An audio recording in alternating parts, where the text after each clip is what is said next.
अनामिका शारदा दोनों बहुत अमीर सास बहू थे। पैसे होने की वजह से उन्हें बड़ा गर्व था। दुर्भाग्य से वो अपनी सारी संपत्ति खो देते हैं और वो दोनों सड़क पे आ जाते हैं। अनामिका के पति और शारदा के पति दोनों एक दूसरे से कहने लगे, अब तुम दोनों अंजाम भुगतो। जब पैसे थे तो परवाह नहीं किए थे, अब हम दोनों यहाँ से जा रहे हैं। ऐसा कह के वो दोनों चले जाते हैं वहां से। अनामिका शारदा दोनों वहां पे अकेली रह गई। अनामिका कहती है, ठीक है, अभी के लिए जो कपड़े हमारे पास है उसे बेच देते हैं और पैसे कमा लेते हैं। ऐसा कहकर वो चली जाती है।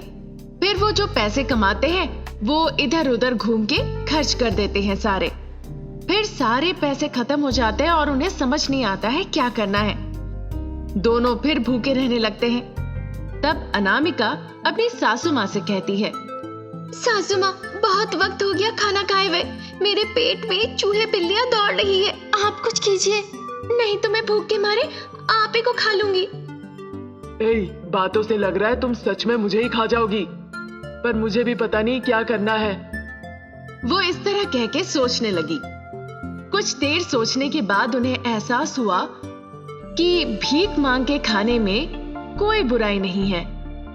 पर अनामिका भीख मांगने के लिए तैयार नहीं थी, क्योंकि उनके पास कुछ और करने का चारा नहीं था, इसीलिए भीख मांगने चले गए। शारदा अनामिका को उस तरह से भीख मांगते हुए देख के लोग हंसने लगते हैं। ओहो बेचारे, एक वक्त था जब पैसों की वजह से तुम लोग कितने अहंकार दिखाया करते थे। अब क्या हो गया, पर जो हुआ अच्छा हुआ, यही जरूरी था।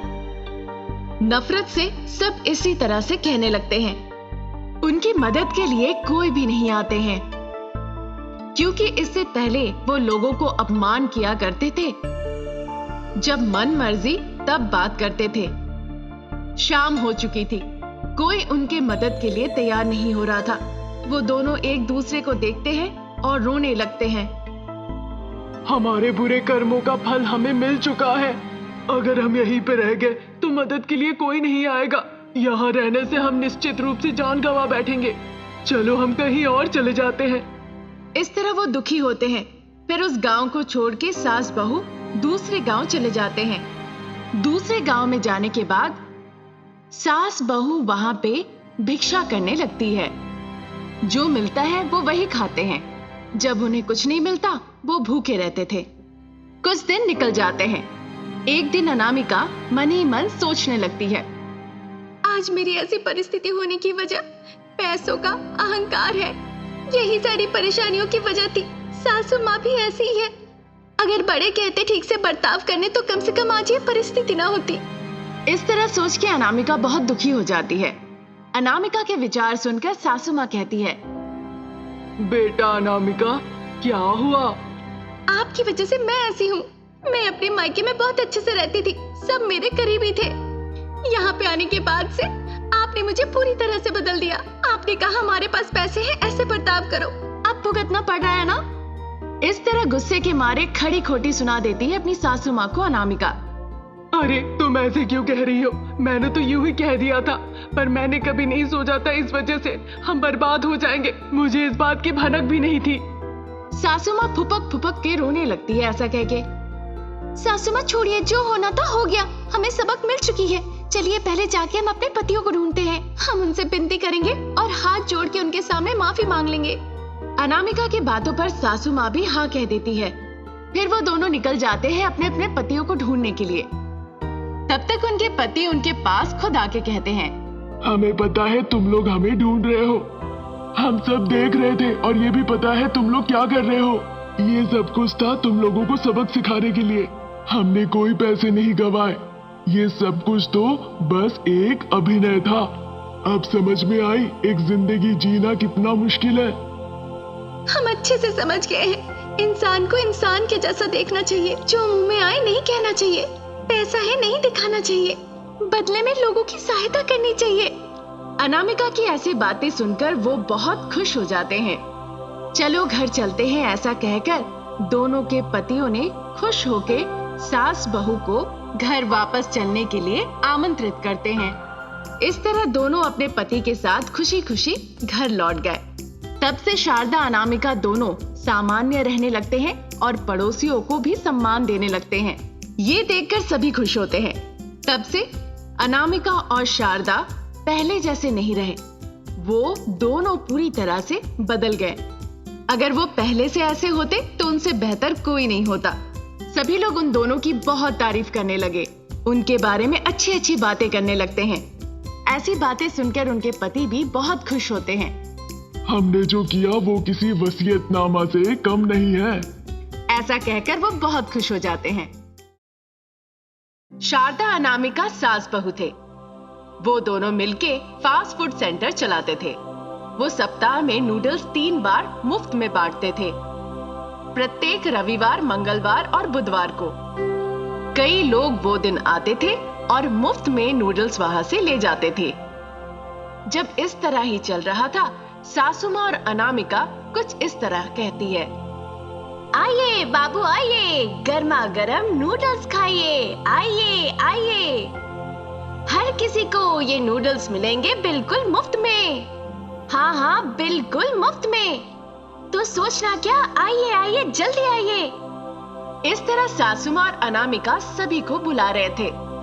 फिर एक भिखारन लड़की और उसके पिताजी, जो अक्सर उनके यहाँ खाया करते थे, वो दोनों उनके पास जाते हैं और कहने लगते हैं, बीवी जी, आप दोनों हमारे लिए देवी समान है। पता नहीं आप लोग ऐसा क्यों कर रहे हैं, पर कम से कम 3 दिनों के लिए आप लोग हमारा मुफ्त में पेट भर देते हैं। इस तरह वो उनकी बहुत सराहना करते हैं। बाद में सासू माँ और अनामिका दोनों नूडल्स बांट के फिर घर लौट जाते हैं। अनामिका अपनी सासू माँ से कहती है, सासू माँ, वैसे तो हम लोगों के लिए बहुत मददगार हो रहे हैं, ये हमें पता है। कई लोग लेकिन आश्चर्य है ये सोच के कि हमें इतने नूडल्स मिल कहाँ से रहे हैं। सच तो ये है कि स्वामी जी ने हमें ये मशीन दी थी। इस जादुई मशीन से हम नूडल्स बना पा रहे हैं, इसीलिए हम सभी को मुफ्त में खिला भी पा रहे हैं। लेकिन आज भिखारियों की बातें सुन के मेरे मन में एक ख्याल आया, कैसा रहेगा अगर हम उनके लिए पड़ोस में एक नूडल्स का गाड़ी लगा दे तो? वो भी कुछ पैसे कमा लेंगे इस बहाने और उन्हें गली गली घूमना भी नहीं पड़ेगा। आप क्या कहती हैं सासू माँ? ठीक है, फिर ऐसा ही करेंगे। कल एक बार उनसे हम बात करेंगे। इस तरह वो दोनों बात करते हैं। अगले दिन जब वो दोनों नूडल्स बेच रहे थे, ठीक उसी वक्त वो भिखारी लड़की और उसके पिताजी दोनों वहाँ पे आते हैं।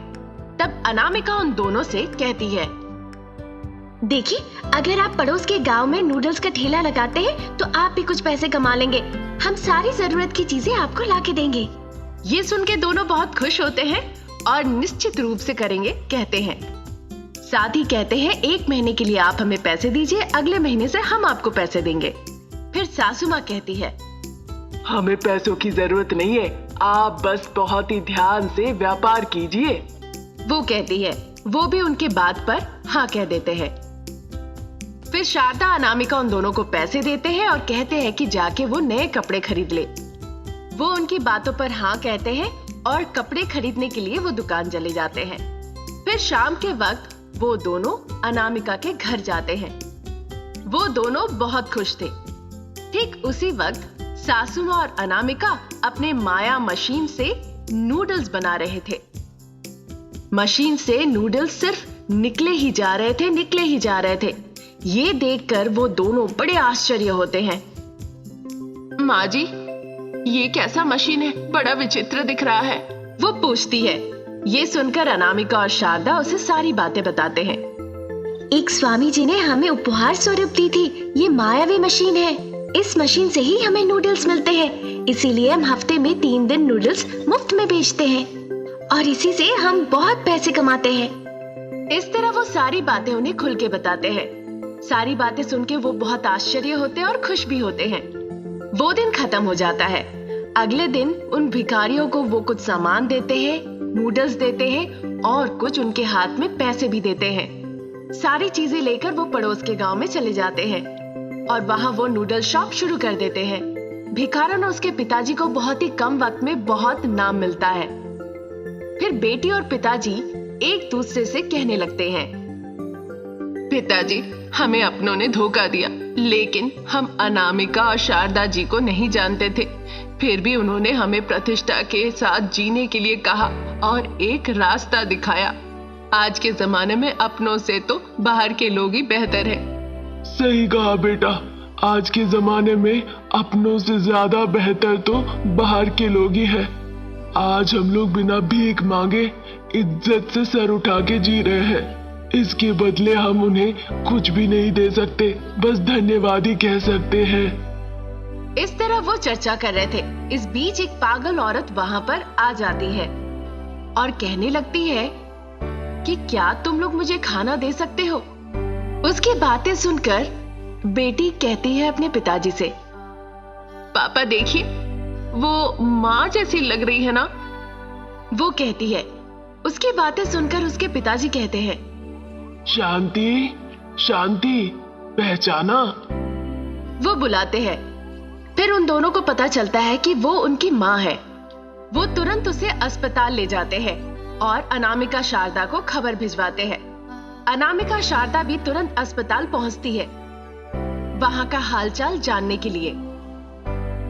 डॉक्टर उनकी परीक्षा करके कहते हैं, देखिए, अगर हम इलाज करेंगे तो वो फिर से नॉर्मल हो जाएंगी, पर उसके लिए बहुत पैसों का खर्च होगा। उनकी बातें सुनकर बाप बेटी बहुत उदास हो गए कि इतने पैसे वो कहां से ले आएंगे।